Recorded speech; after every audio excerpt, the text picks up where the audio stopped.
এক গ্রামে এক কৃষক ছিলেন। তার নাম ছিল সুভাষ।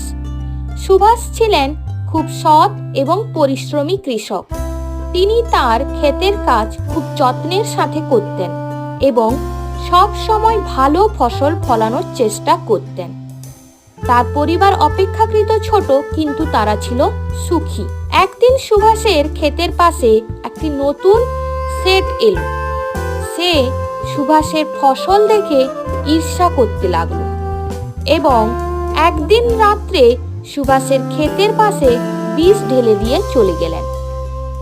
পরদিন সকালে সুভাষ ক্ষেতের দিকে এসে দেখলেন তার ফসল অনেকটা নষ্ট হয়ে গেছে। তিনি খুবই দুঃখিত হলেন এবং তিনি তার স্ত্রীকে বললেন। তার স্ত্রীও তাকে পরামর্শ দিল, তোমাকে পরিশ্রম করতে হবে। এবং সুভাষের মনে ছিল পরিশ্রম কখনো বিফলে যায়